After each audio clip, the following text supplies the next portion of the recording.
Bayangkanlah sejenak, di tengah samudra luas alam semesta, ada sebuah titik biru kecil yang berputar dalam hening. Ia mengapung tanpa tiang, melayang di antara bintang-bintang, namun tetap kokoh dan teratur. Dialah bumi, tempat kita berpijak, tempat kita lahir, hidup, dan akhirnya kembali ke tanah. Tidakkah kita bertanya, mengapa bumi begitu istimewa? Mengapa tidak ada planet lain yang seindah ini, yang penuh dengan air, hutan, gunung, sungai, dan kehidupan? Mengapa bumi tidak jatuh, tidak terbakar, dan tidak hancur meski melayang di ruang hampa yang tak terbatas? Al-Quran mengingatkan kita, semua itu bukanlah kebetulan. Allah berfirman dalam surah An-Nazi'at ayat 30-33, dan bumi itu sesudah itu dihamparkannya. Ia memancarkan darinya mata airnya dan menumbuhkan tumbuh-tumbuhannya. Dan gunung-gunung dipancangkannya dengan teguh untuk kesenanganmu dan binatang-binatang ternakmu. Ayat ini membawa kita pada sebuah renungan mendalam. Bumi tidak hanya diciptakan, tetapi diatur, dihamparkan, dan dikokohkan agar menjadi tempat yang layak bagi manusia dan seluruh makhluk hidup. Bayangkan, jika bumi lebih dekat sedikit ke matahari, panasnya akan membakar seluruh kehidupan. Jika sedikit lebih jauh, dinginnya akan membekukan semua air. Jika porosnya sedikit lebih miring, musim tidak akan seimbang. Jika gunung-gunung tidak ada, bumi akan berguncang tanpa henti. Semua ini bukan kebetulan.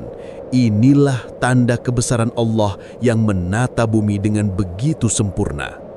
Gunung-gunung sebagai pasak, air sebagai sumber kehidupan, tanah yang subur untuk tumbuhan, atmosfer yang melindungi dari radiasi, dan orbit yang stabil agar kehidupan terus berjalan. Namun, sayang, banyak manusia lupa. Mereka berjalan di atas bumi, menginjak tanahnya, menikmati hasilnya, tetapi melupakan Sang Pencipta.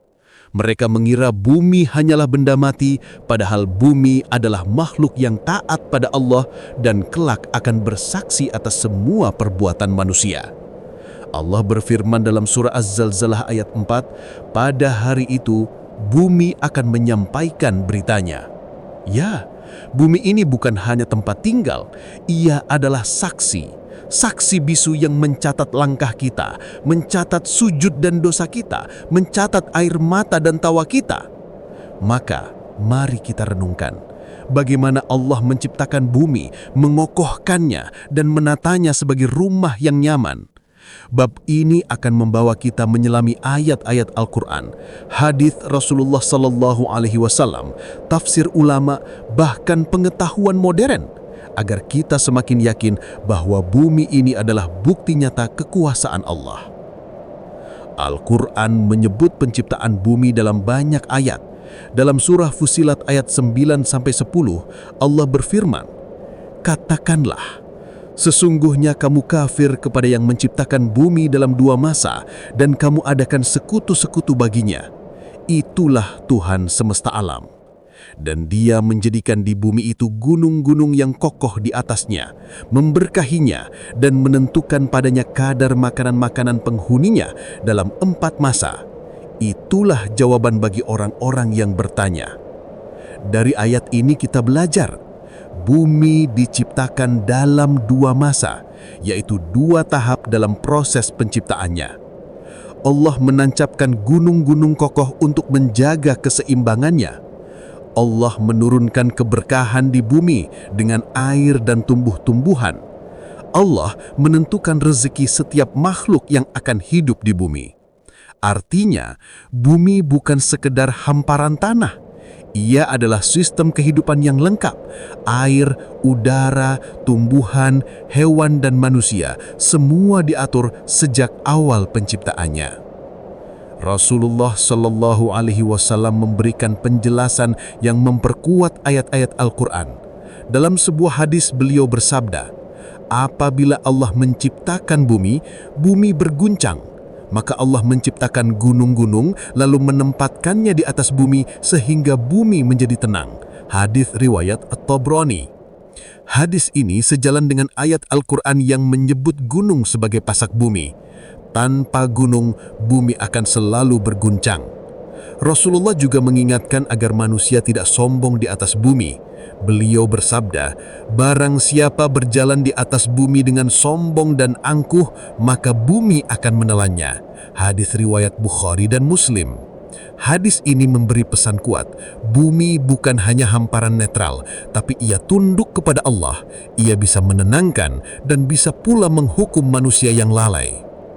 Para ulama tafsir menjelaskan lebih detail makna pengokohan bumi.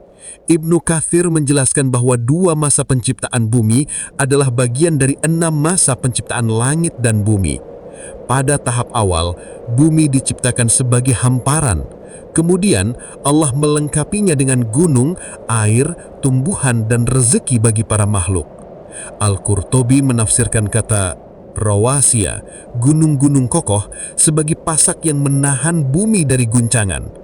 Seperti paku yang menahan tenda agar tidak roboh, gunung menahan bumi agar tidak berguncang.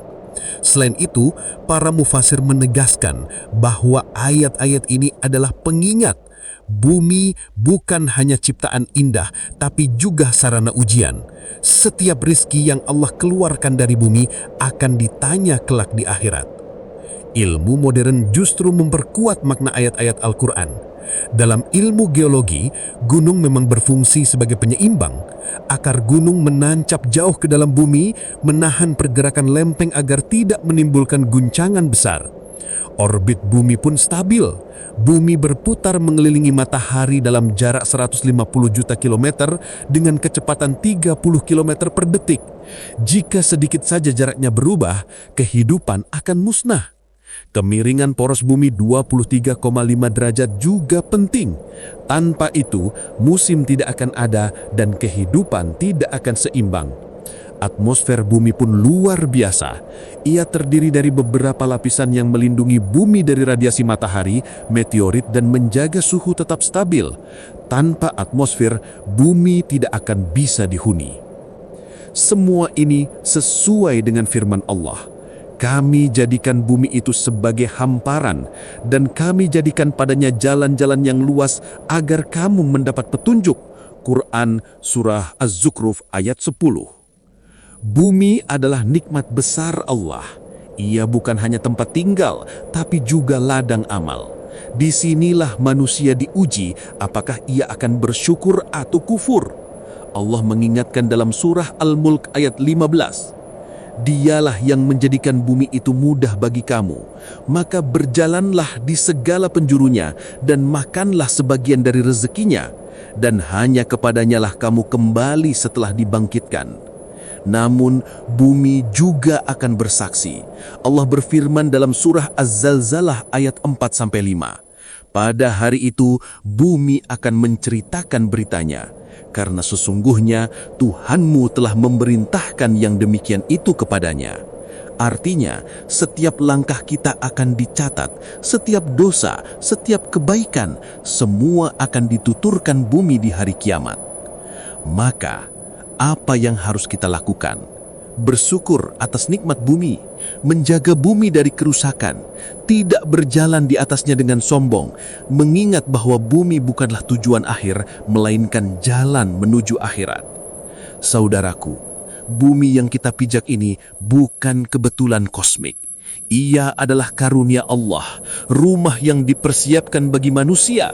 Gunungnya sebagai pasak, airnya sebagai sumber kehidupan, tumbuhannya sebagai rizki, orbitnya sebagai penjaga keseimbangan. Namun bumi juga akan bersaksi, ia akan bicara di hari kiamat. Maka jangan lalai, setiap langkah di bumi harus menjadi ibadah agar ketika bumi bersaksi, ia bersaksi untuk kita, bukan melawan kita. Allah menutup peringatan ini dalam surah Ar-Rahman, maka nikmat Tuhanmu yang manakah yang kamu dustakan? Jangan lupa like dan subscribe untuk terus berkembang dan belajar bersama. Barakallahu fikum.